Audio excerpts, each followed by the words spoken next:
I've read studies saying that low insulin is 4 times more deadly than high insulin. Is that true? That's remarkable. I could not believe that to be true, and would only believe it in the context of type 1 diabetes. That might be why.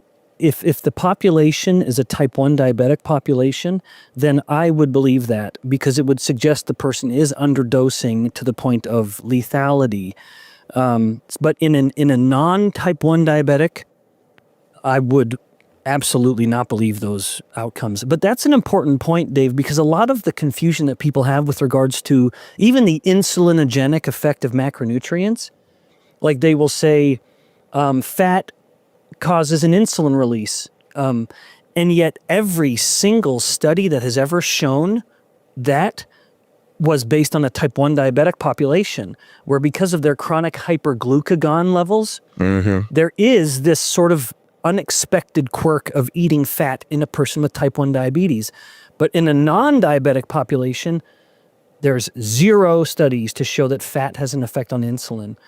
None. And so even in my own lab, data we just have generated, we're about to publish, I can state it authoritatively, dietary fat has no effect on insulin, and there's never been a study that has ever shown it. Thank you for saying that. When I write about fasting and intermittent fasting, I've consistently said if you have some butter and MCT oil in coffee or something like that, it has no effect on insulin or mTOR. And a third party actually went out and tested 300 different breakfast options to see their effect on blood sugar and on insulin. And coffee with butter and MCT was at the very top of the list as having no effect whatsoever. That's why you can do it during a fast. True or false? Yep. Oh, Dave, yes, you and I are completely aligned. In fact, to the point that I've actually wanted to try, and with your audience, you're going to make it happen. I actually think there should be some nuance within the conversation of fasting that I have more and more. I consider there to be 2 types of fasts. One, which is a kind of true classic fast where you're not eating or drinking any calories. That I call a caloric fast. And then what you and I are just describing is what I call a metabolic fast. There you go. Which is what determines whether the body's in like at the level of the cell, all of the biochemistry, like the most famous effect being autophagy. Who determines whether autophagy is turned on or off? Well, it's actually insulin for the most part. And this is why famous fasting/starvation physiologists like Dr. George Cahill, who is a legend to me, he described insulin as the hormone of the fed state. And in his estimation, which we ought to take seriously, he said that's insulin that really determines whether the body's in a fed state, high insulin, or a fasted state, low insulin. Well, what if you're eating in such a quirky way that you are putting calories in, but you're keeping insulin low? So ketogenesis is uninterrupted, mTOR is not turned on, and there's no ceasing or inhibition of autophagy. As far as the cells are concerned, you're still fasting.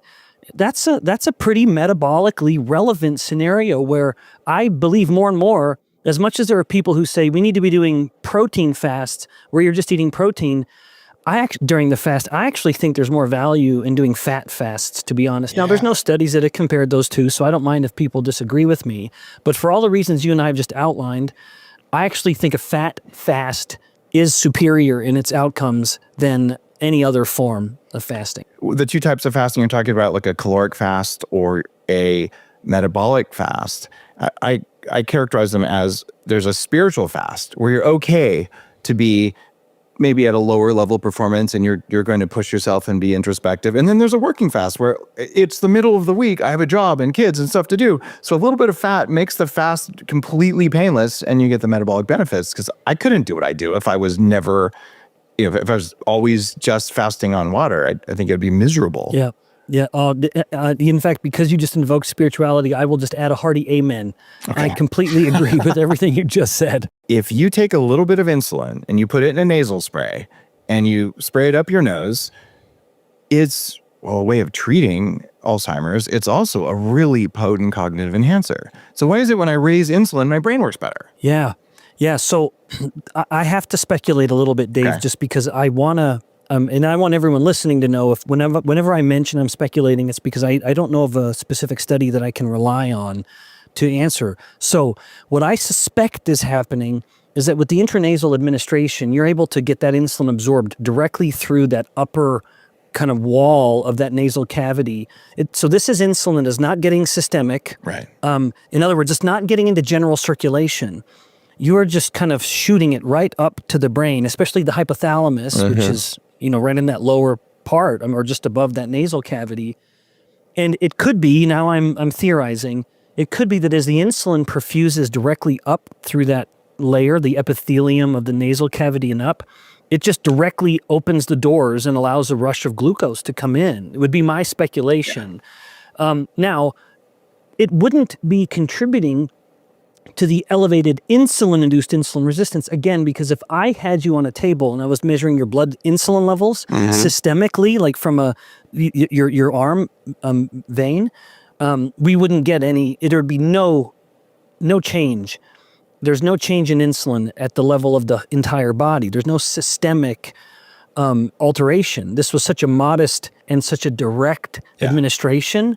I suspect it's just moving right up into the hypothalamus, opening the doors, because some of the brain's glucose uptake is dependent on GLUT4, which is an insulin-dependent glucose transporter, whereas other parts of the brain, including in the hypothalamus, it has other doors, other glucose transporters that are just always open. The moment glucose goes up in the blood, it will flow into that cell, whatever the cell may be, the kidney or the liver.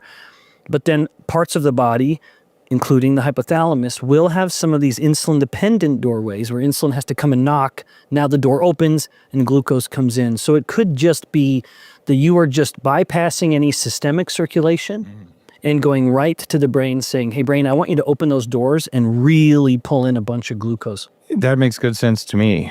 And I've always been a fan of having exogenous ketones present and doing a little bit of nasal insulin. So I'm like, all right, neurons, you've got your ketones, glial cells, you've got your glucose, let's go. And that is a pretty darn good state of high performance. I just don't know how often it would be safe to do it, which is why I don't do it very often. Yeah, I don't either. I would, because too much insulin will cause insulin resistance. I do think that'd be one reason I'd say to use it judiciously. Like once a week, kind of. That'd be, I think, perfectly fine.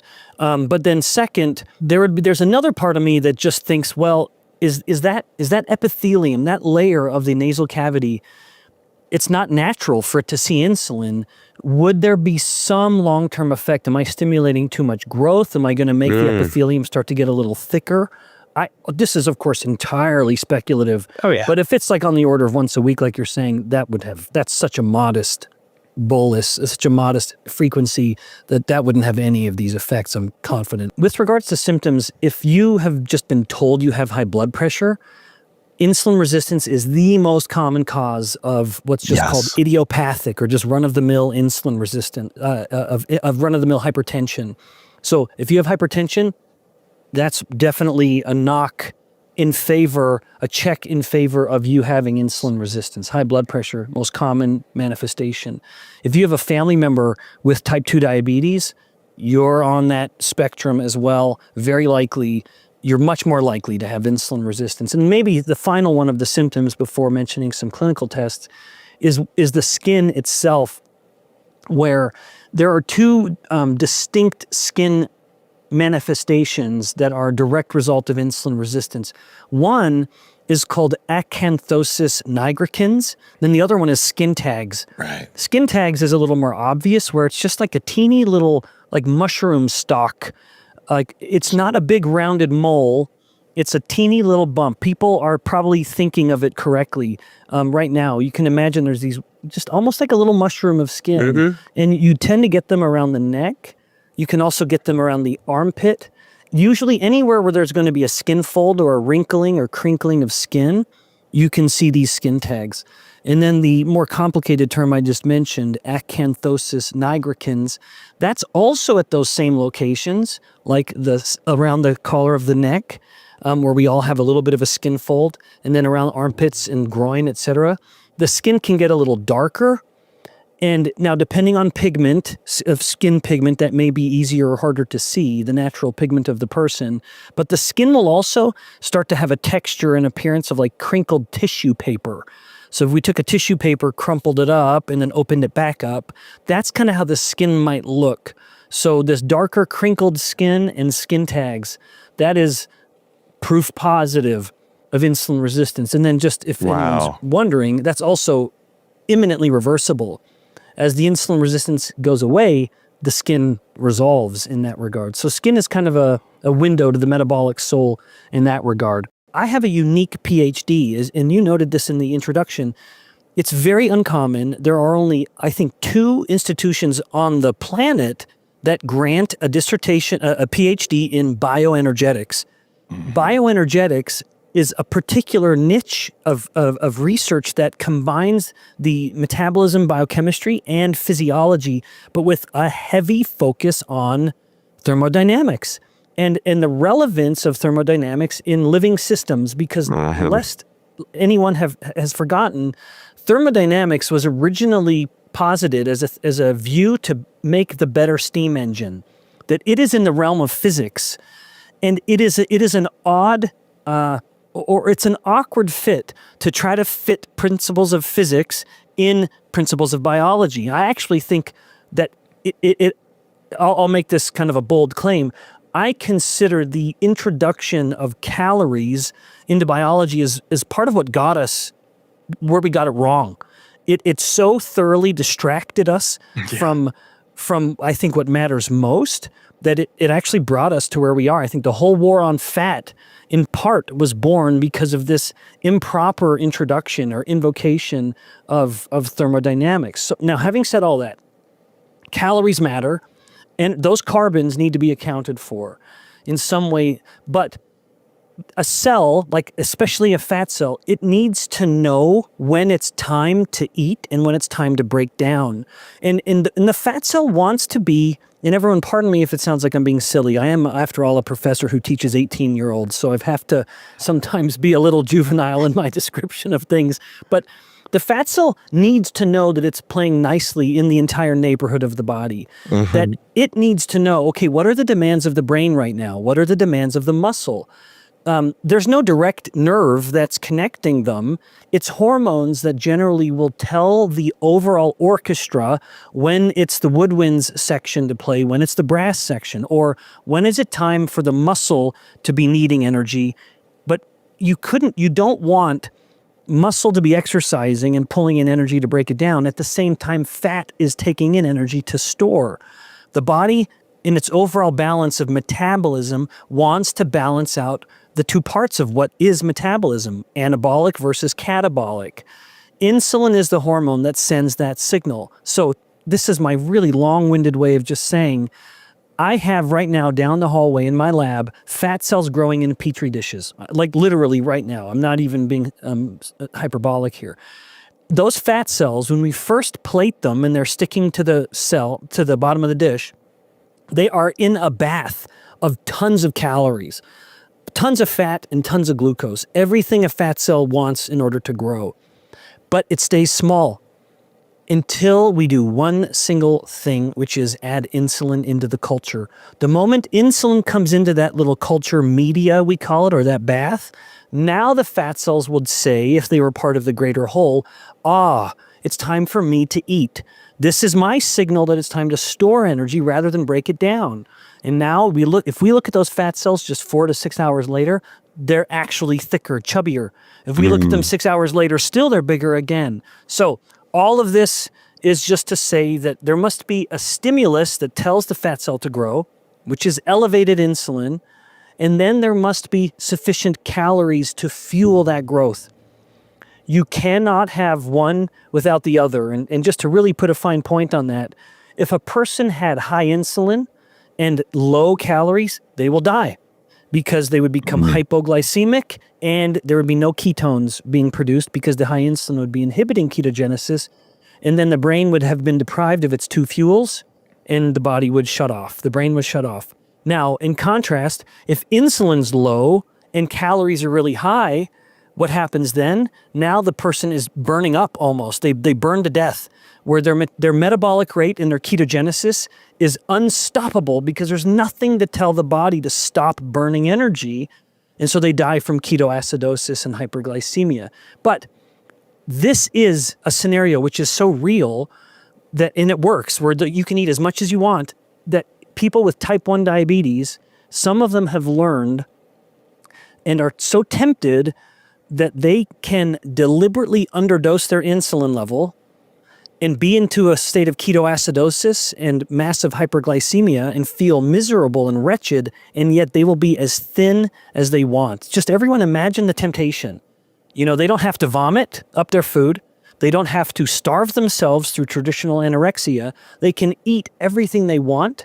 They can enjoy the sensation of eating it and swallowing it and digesting it, which has all of its own gratification, and all they have to do is not poke themselves with a needle and inject their insulin. That's a condition called diabulimia, and all of this is just to say there are two parts. The fat cell must be told to store insulin, or to store fat via high insulin, but it needs sufficient calories to fuel that growth. It's one thing to tell the fat cell, let's grow, then the fat cell has to grow. Ketones are the preferred brain fuel. One of the notions I need to disabuse my students of is that they've been told the brain prefers glucose and you need to eat this much glucose. Now, there's multiple things wrong with this. Not true.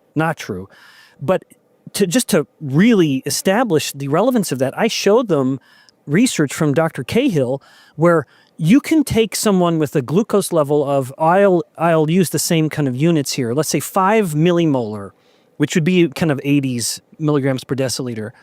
And if their ketones are at 1 to 2 millimolar, so less than half of what the glucose is, the brain's already getting most of its energy from the ketone. So don't tell me the brain prefers glucose. If anything, the brain has a preference for ketones, which Dr. Richard Veach and many, many others, my own lab has reported papers on this. It enhances mitochondrial performance.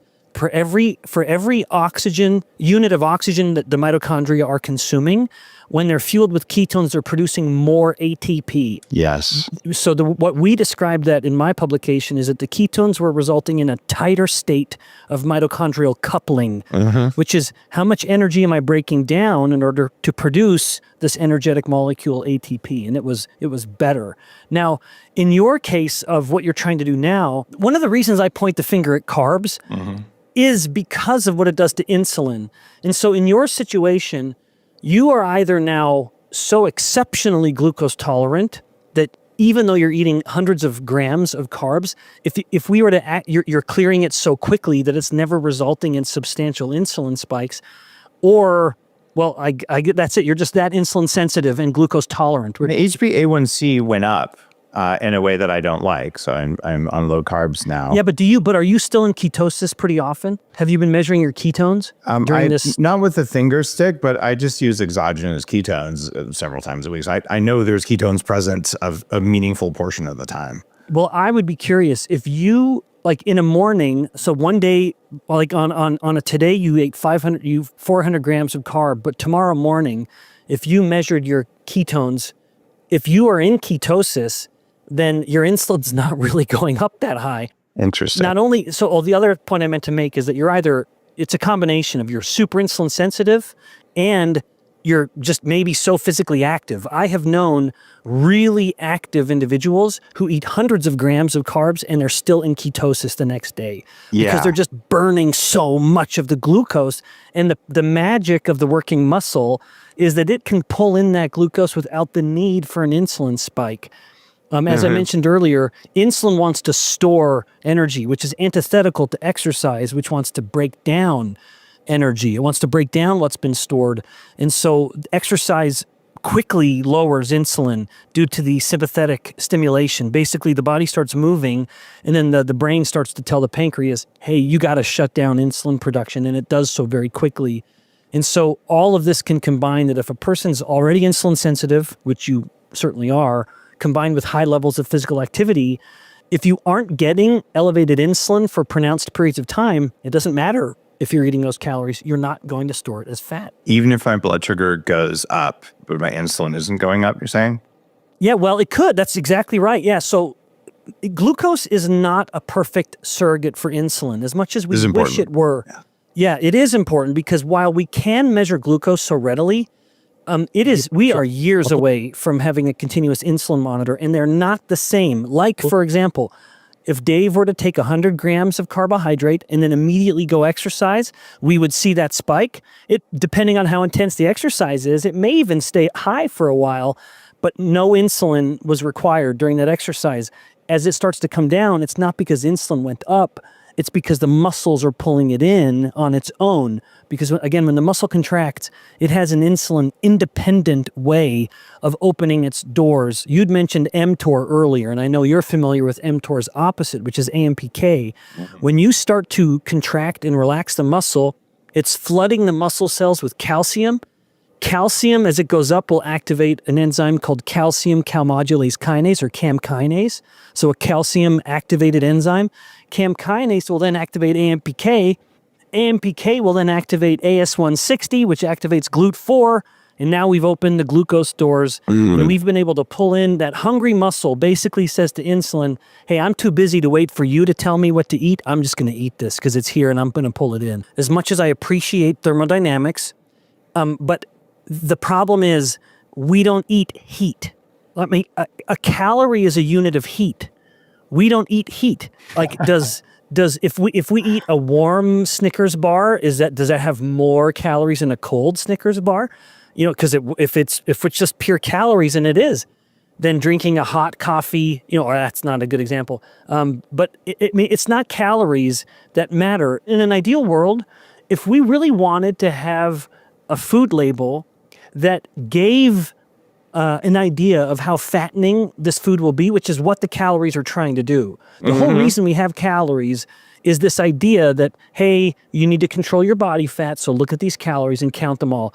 It is such a fool's errand for all the reasons you mentioned. It is impossible for the average individual to capture every calorie coming in, let alone every calorie going out. Now, by going in, not only did you mention how even on a label it might have gotten it wrong, but you don't know how much you're absorbing. You don't know what the thermic effect or the caloric cost of digesting and absorbing that food is.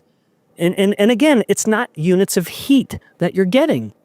So in the ideal world, if we deemed it necessary to have some metric on a food label, it would be some combination of how much is this going to spike your glucose, and how much is it then going to spike your insulin, how many other carbons are coming with it, because dietary fat matters if insulin's high at the same time, and because then you're storing those carbons very readily. But it'd be some kind of algorithm that would give like a fat index, or a fattening index rather, an obesogenic index that would say the combination of carbons or calories, if we have to use that term, and insulin spike means that what you're about to eat is going to be more obesogenic than, say, something else.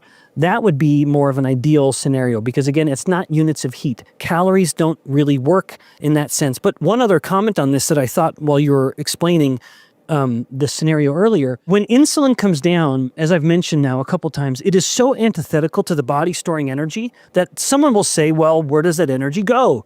You have to account for it. And I agree that you have to account for the carbons. They need to go somewhere. But the body, it is so antithetical to storing carbons when insulin's low that the body has these release valves, these pressure valves in two forms. One is that when insulin is low, metabolic rate goes up. We've known this for 100 years by studying people with type 1 diabetes. There is a substantial elevation in just resting energy expenditure, just the cost of living. The body's just running hotter. The engine's idling faster when insulin's low.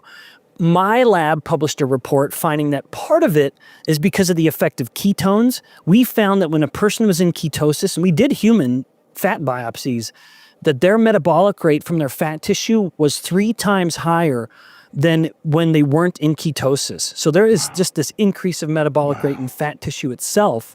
So when insulin comes down, metabolic rate goes up.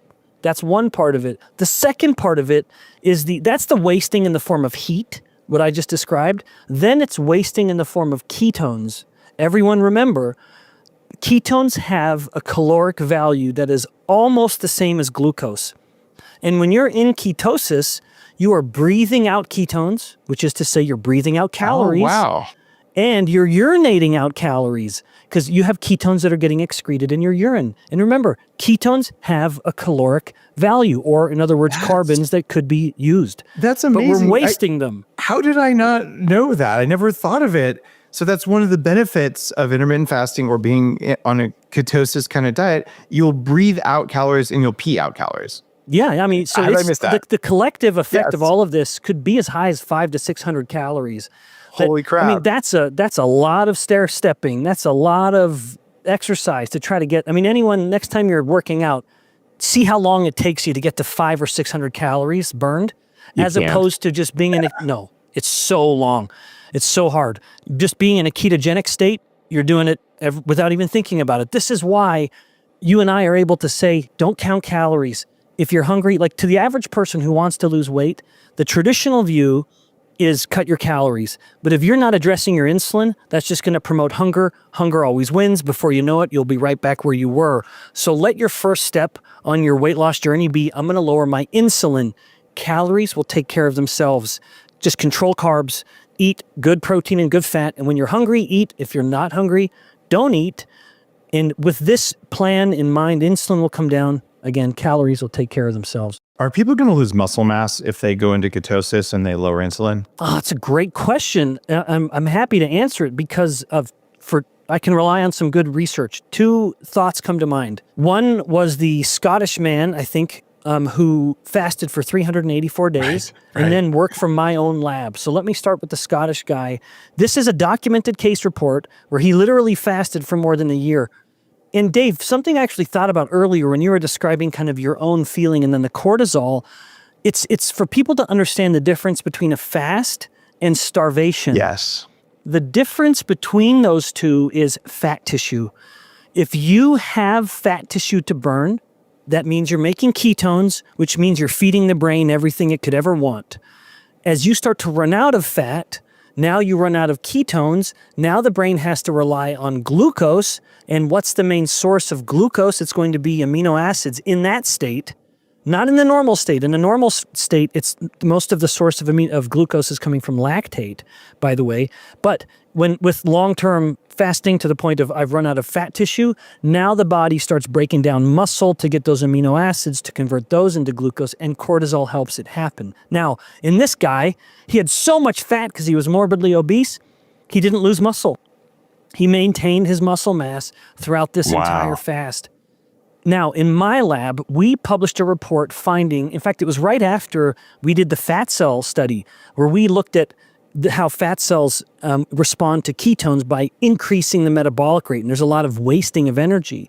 We did a comparable study, not quite as strong, we didn't use humans, but we did a comparable study with muscle tissue and ketones, and we found that ketones enhance mitochondrial coupling of the muscle, so the muscle's getting more efficient with its use of energy, and the muscle cells were more robust. As we kind of insulted the muscle cells with some chemical stimuli to kind of knock on them and hurt them a little bit, when muscle cells were fueled with ketones, they were more rigorous, they were tougher, they were more viable and more resistant to injury, suggesting that at the end of it all, people have long said that ketones defend muscle. Now, what they meant by that was that if ketones are up, then there's going to be less breakdown of muscle because we don't need those amino acids for gluconeogenesis, which is true.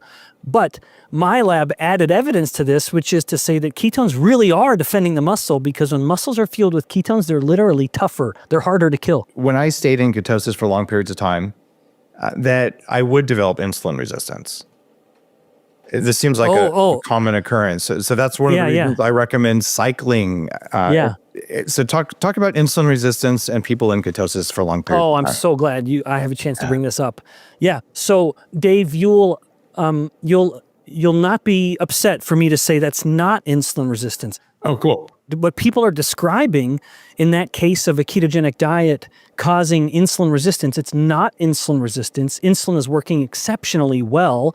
What it is an acute glucose intolerance. Now, let me sort of provide some interesting context here. People have heard of the concept of metabolic flexibility. Yeah.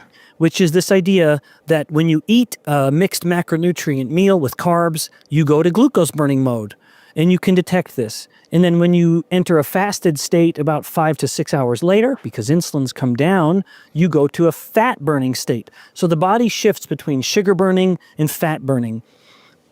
Some scientists at the University of Pittsburgh years ago, 25 years ago now, I think, documented this concept of metabolic inflexibility, which is where there are people who have insulin resistance, because that's the cause of this, that when they eat, they're in glucose sugar burning mode.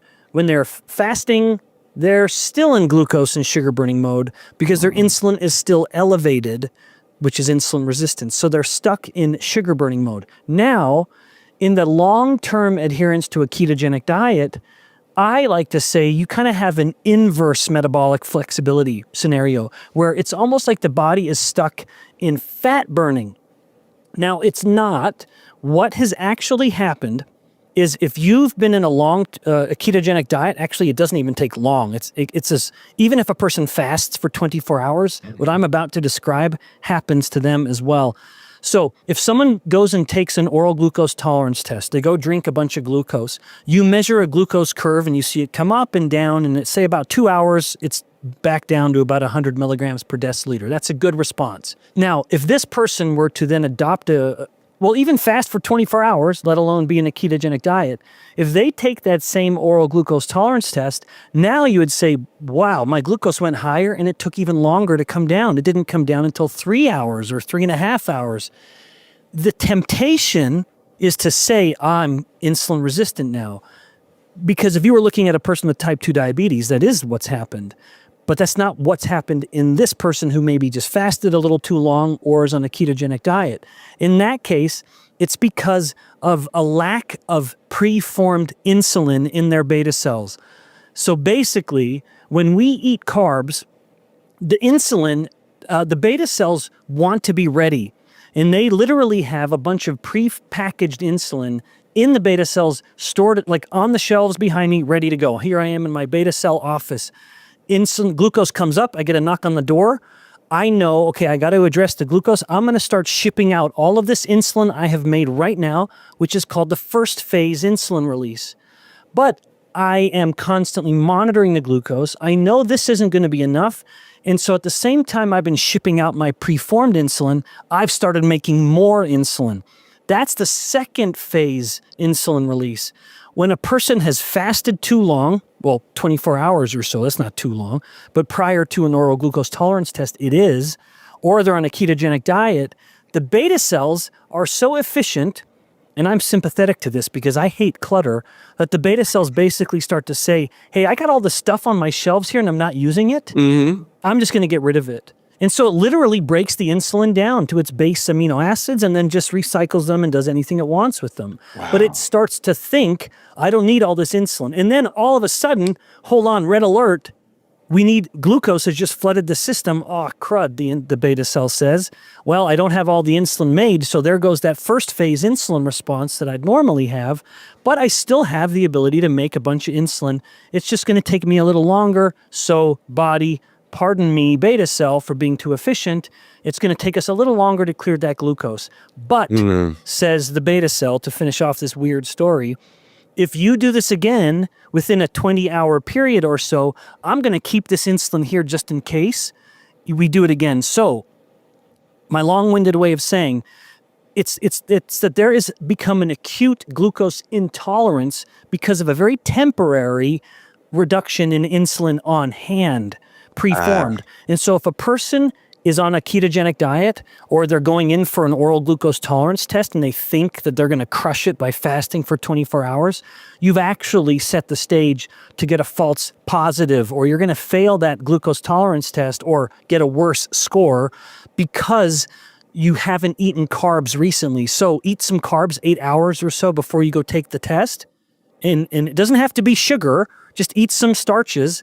And then the beta cells will say, okay, maybe we're going to start getting into carb consumption again. I'm going to hold on to some insulin so that when we do this test in 8 or 12 hours, I'm going to be ready for it.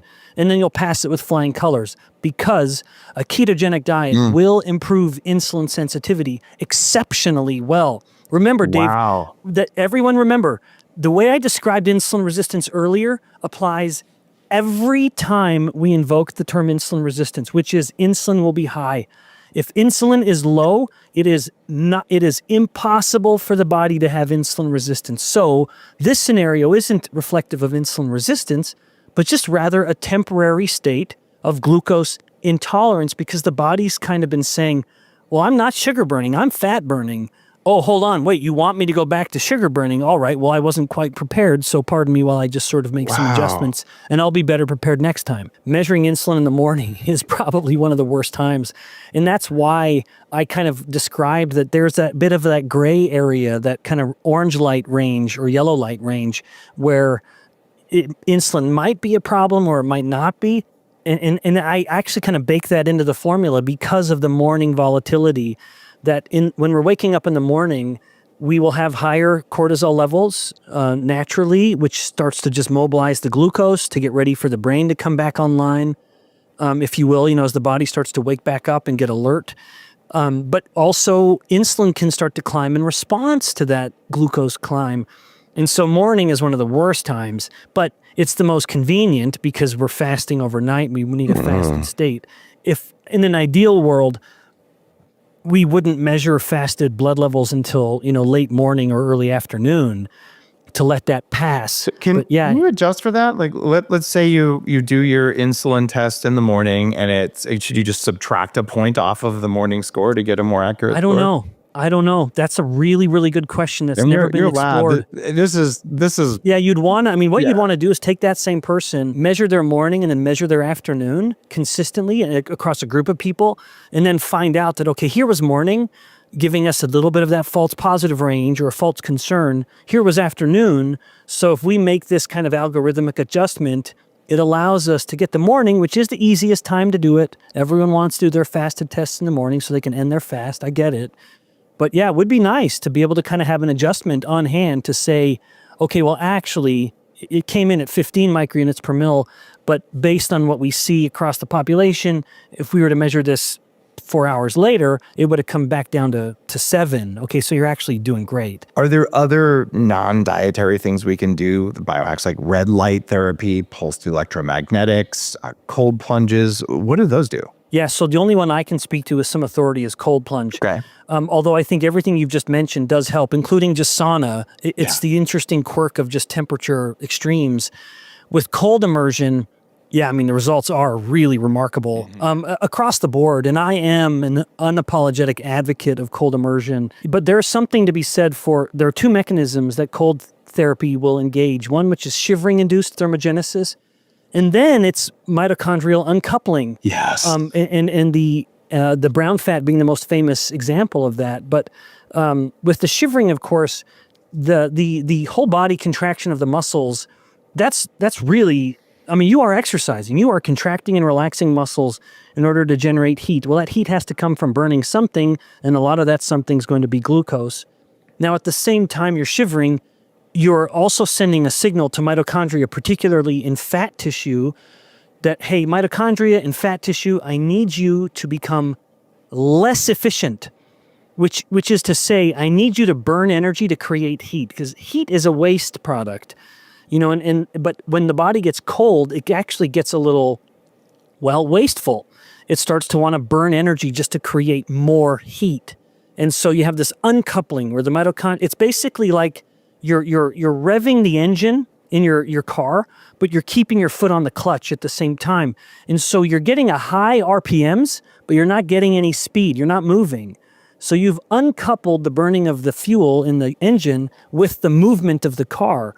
Wow. Which is not the same that I mentioned earlier. Earlier, I mentioned that ketones help the muscle be more coupled. In that case, now you're revving the engine and you're seeing movement with the speedometer. But with cold and with ketones, generally, you're uncoupling it, where you're revving the engine, but you're not moving anywhere. You've uncoupled those two actions. And so cold therapy is an incredible way. But there also are kind of other hacks, like apple cider vinegar is surprisingly effective. But you were kind of saying non-dietary. So yeah, of all of those, I personally leverage whenever I can, take advantage of cold immersion and sauna. They're exceptional in this regard. One of the reasons East Asians have such unexpectedly high levels of glucose is because these are cultures that have the highest bright blue light exposure later into the evening. That is one of the reasons. There are some other quirks of physiology across ethnicities, but it is an absolute consistent feature of East Asian culture. Lots of bright blue light into all hours of the night, which absolutely will disrupt circadian rhythm to such a point that you'll have higher cortisol levels the next morning and in turn higher glucose volatility. My first book, you mentioned my How Not to Get Sick, which is this one over my shoulder. One step over outside of the camera is my Why We Get Sick book. I actually devoted a small section to, as I talked about the origins of insulin resistance, to describe some of the evidence looking at certain molecules from like plasticizer agents and detergent agents. And more and more, even certain pesticides and herbicides. Yes. So these are all chemicals that have varying direct or indirect effects at promoting insulin resistance, where the direct effect is such, like lectins have a direct effect as a kind of food anti-nutrient toxin. Lectins have a direct effect of causing insulin resistance, whereas some of the detergent molecules like diethylstilbestrol, it's not going to have as much of a direct effect, but rather an indirect effect by promoting the growth of the fat cell. And when that comes back to the kind of slow insulin resistance that I alluded to earlier, where when the fat cell gets too big, it starts to generate its own form of insulin resistance, which, just as an interesting aside, it actually starts to promote insulin resistance to try to prevent further growth, but in the process starts to kind of spread that insulin resistance with a couple different signals throughout the body. So yeah, I mean, what we eat and drink, and even breathe. We've published papers working with my colleague, Dr. Paul Reynolds. We just published a paper late last year, actually, finding this was an animal study where when these animals were exposed to diesel exhaust particles, even when they ate the exact same amount of food as their litter mates just exposed to normal room air, their fat cells got significantly bigger. So once again, our little rant earlier, don't tell me it's all about calories. There are these signals, even some things we breathe, that are going to influence the overall dynamic energy storage, the balance of metabolism. Macros matter most. If you can just focus on one thing, focus on getting your macronutrients in balance. Which is, give me the right ratios for macros. Yeah. Well, for me, it's very simply control carbs. So don't get your carbs from bags and boxes with barcodes. As much as you can, whole fruits and vegetables, depending on your overall scenario. And then it's prioritize protein and don't fear the fat that comes with that protein. And just don't fear fat in general. But as a reminder, in nature, all protein comes with fat. There's no exception. So as much as we love protein, people talk about protein, there's always a little part of me that says, and don't forget about the fat that is supposed to come with that protein. The body digests it better. The combination of the two is more anabolic than just the protein alone. So macros matter most. And then all these other kind of more micro influences, that's not to say they're irrelevant. They matter. But thankfully, if a person is eating fewer carbohydrates, that is the most offensive macronutrient source. Now, you can have, like proteins, depending on the source, they can also be somewhat influenced and a little polluted, although animal proteins have much lower levels than plant proteins do. But even still, just as a person controls carbs, you end up inadvertently getting rid of things like the anti-nutrients. You're going to get far fewer levels of pesticides and herbicides, just as you're eating less carbs, because those are the main vehicles for those kinds of things. And whereas fats and proteins have generally gone through the animal, and the animal's cleaned out some of those things on their own, or they're stored in other tissues that we don't eat as much of. Certainly the muscle is going to be one of the cleaner tissues in the body. So that's why a person, I would say, don't expend all your energy, depending on where you are at and what your financial capabilities are and your bandwidth, to focus on this. If you are just managing your macros, you are, I believe, addressing the variable that matters most. But you and I, ruminant meat. So if it's a polygastric animal, that to me is some of the best meat you can get. We've published papers working with my colleague, Dr. Paul Reynolds. We just published a paper late last year, actually, finding this was an animal study where when these animals were exposed to diesel exhaust particles, even when they ate the exact same amount of food as their litter mates just exposed to normal room air, their fat cells got significantly bigger. So once again, our little rant earlier, don't tell me it's all about calories.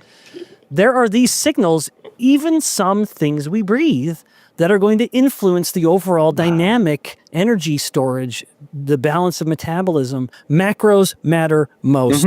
If you can just focus on one thing, focus on getting your macronutrients in Which balance. is, give me the right ratios for macros. Yeah. Well, for me, it's very simply control carbs. So don't get your carbs from bags and boxes with barcodes. As much as you can, whole fruits and vegetables, depending on your overall scenario. And then it's prioritize protein and don't fear the fat that comes with that protein. And just don't fear fat in general. But as a reminder, in nature, all protein comes with fat. There's no exception.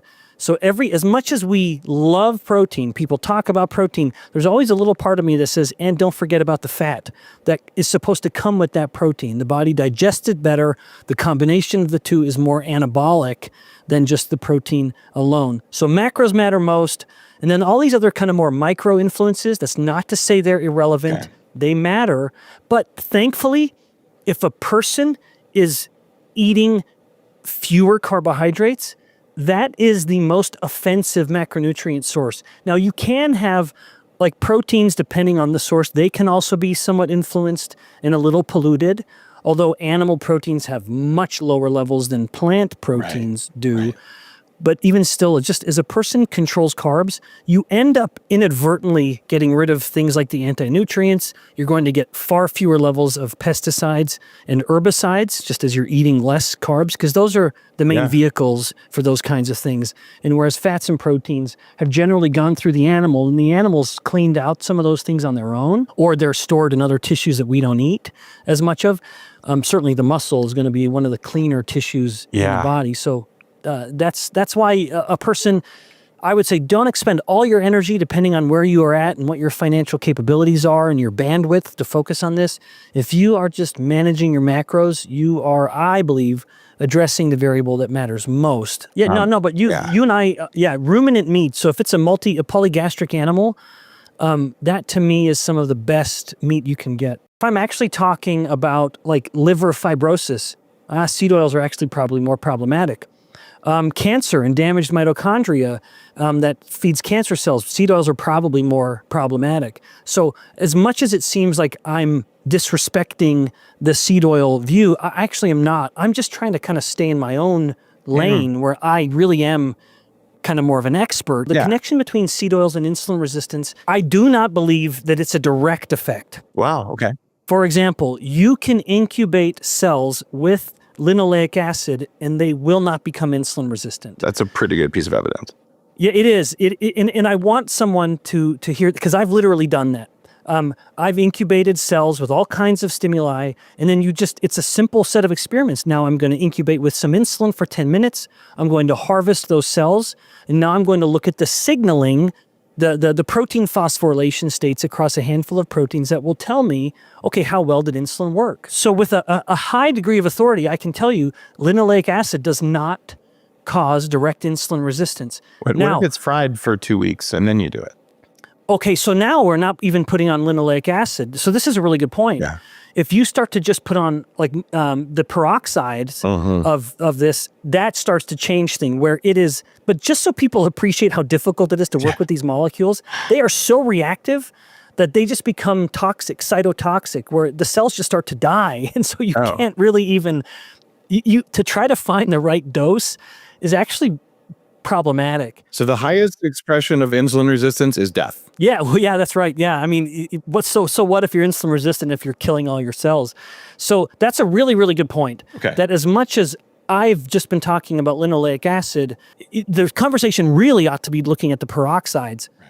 So that's a really, really important consideration that I need to keep in mind. So linoleic acid alone doesn't appear to cause insulin resistance. The degree to which its peroxide metabolites do, I don't know, but I bet it does. I bet there's an effect there. But even still, the way I describe the relevance of linoleic acid is through what it does in the fat cell.